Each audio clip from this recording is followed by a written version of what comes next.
اور آپ کو بتائیں کہ آج خیبر پختونخوا ناصر درانی پشاور میں میڈیا سے گفتگو کر رہے ہیں۔ ہمارے الحمدللہ یہ جتنے جوان ہیں اور ایون جو کانسٹیبلز ہیں وہ آپ کی ٹیکنالوجی کو آپ بہت زیادہ سمجھتے ہیں، وہ ٹیلی کام کی اور جتنی بھی آج کل کی جو ماڈرن چیزیں ہیں اس سمجھنے لگ پڑے ہیں، تو یہ ایک بہت کمال ہے اس فورس کا، اور یہ ظاہر ہے میرے لیے بھی خوشی کا مقام ہے۔ پھر تیسری چیز، جس طرح میں نے آپ سے کہا کہ مہارت کی کمی تھی، تو وہ اب اس 3.5 سال میں ہمارے 7 اسپیشلائز اسکول بن گئے۔ اب ٹھیک ہے، خیال میرا تھا، ارادہ میرا تھا، لیکن امپلیمنٹ تو ان ہمارے جوانوں نے اور آفیسرز نے کیا نا۔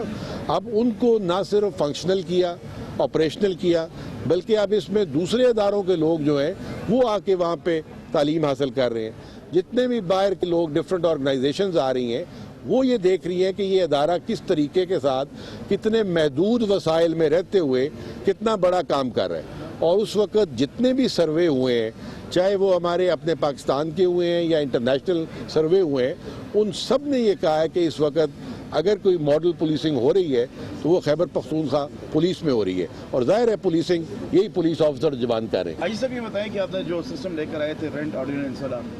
اس میں کس حد تک قابو پایا گیا ہے جو سہولت کار ہوتے تھے دہشت گردوں کے؟ دیکھیں نا، اب اس میں کچھ تقریباً دیکھیں ہر چیز کو ہم نے ہینڈل کرنے کا ایک ڈائریکٹ اور ایک انڈائریکٹ طریقہ ہوتا ہے۔ آپ کو بھی معلوم ہے کہ یہاں پر جو ملیٹنٹس تھے وہ پہلے گھروں کے اندر رہتے تھے یا ہوٹلوں میں رہ جاتے تھے۔ آپ کو یہ بھی شاید یاد ہوگا کہ قصہ خانی کے جو ملزمان تھے وہ بھی ایک ہوٹل کے اندر پچھلے 3 مہینے سے رہ رہے تھے، اور وہ ظاہر ہے کسی کو خبر نہیں تھی۔ اب جب سے یہ نئے قانون آیا پھر پولیس نے چیکنگ کرنی شروع کی، ابھی تک یہ کوئی تقریباً 23,000 FIR جو ہے وہ اس رینٹ آرڈیننس کے یہ جو آپ کا حوالہ ہے اس میں دے چکے ہیں۔ تو اب کافی زیادہ رجحان ہے اطلاع کرنے کا، اسی لیے زیادہ تر کوششوں میں ملیٹنٹ جو ہے وہ یا تو ڈائریکٹ سیدھا آ جاتا ہے افغانستان یا بارڈر کراس کر کے، یہاں پر اس کو کوئی اتنی آسانی سے جگہ نہیں ملتی۔ اچھا جی صاحب، یہ بتائیے کہ جدائی کا ہمیشہ افسوس یہ رہتا ہے اور کیا بڑے یادیں رہے گی، اور نئی IG کو آپ کے خیال میں کیا چیلنجز رہے گی؟ دیکھیں، پولیس تو ایک ایسا محکمہ ہے جہاں ہر روز نیا چیلنج ہوتا ہے، کیونکہ وہ آپ کا جو کرمنل ہے وہ بھی کوئی نئی چیز سوچتا ہے، تو اس لیے پولیس کو بھی کنٹینیوس ایک تھنکنگ فیز میں رہنا ہوگا۔ تو میرا نئے IG کو مشورہ یہ ہوگا کہ جو چیزوں کی ہم نے بنیاد ڈالی ہوئی ہے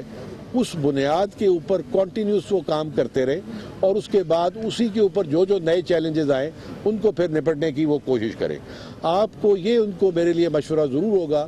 کہ جو بھی کام کرنا ہے، جو بھی حکمت عملی بنانی ہے،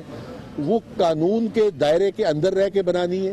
اور آپ کی یہاں پہ جو رواج اور روایات ہیں اس کو مد نظر رکھتے ہوئے بنائیں گے تو آپ کو کامیابی زیادہ ہوگی بنسبت کسی اور سر کی۔ یہ بتائیں کہ آپ کی نئی پوسٹ کے حوالے سے باتیں سامنے آ رہی ہیں کہ یہاں سے ریٹائرمنٹ کے بعد آپ کو احتساب کمیشن کا عہدہ دیا جا رہا ہے؟ جی، مجھ سے چلیں اب چونکہ آپ نے پوچھ لیا ہے، وہ بڑی ان کی مہربانی تھی، جو ان کی سلیکٹ کمیٹی تھی انہوں نے مجھے کہا تھا کہ یہ میں مناسب سمجھوں تو میں یہ جوائن کر لوں، اور میں نے پھر چونکہ معذرت کی تھی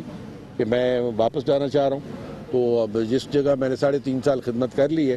میرا خیال اب کسی اور کو کرنی چاہیے جگہ کے اوپر، تو میں انشاءاللہ 17 کو I'll be going back۔ Nasir Khan Durrani صاحب، تھوڑا سا بتائیے گا، 3.5 سال آپ نے گزارے، ہماری میڈیا کے ساتھیوں نے کیسا رول ادا کیا؟ ہمارے کیمرہ مین سے مختلف اسپاٹ پہ جاتے رہے، سخت خبریں بھی دی، تنقید کی بھی دی، ان کے ساتھ کیسا 3.5 سال؟ میں پھر آپ کو کہہ رہا ہوں کہ میں جو چیز اس وقت کہہ رہا ہوں بالکل آپ کو ایمانداری کے ساتھ کہہ رہا ہوں۔ جتنا میچور میڈیا میں نے خیبر پختونخوا اور پشاور کا دیکھا ہے، یہ میں نے شاید ہی کہیں اور دیکھا ہو، حالانکہ آپ تمام کے تمام بہت ینگ لوگ ہیں۔ ایک تو آپ ماشاءاللہ دلیر بھی ہیں، اس طرح آپ کے صوبے کا ہے، ہر مشکل خوفناک جگہ پہ آپ پہنچ جاتے ہیں، اس بات کو جانتے بوجھتے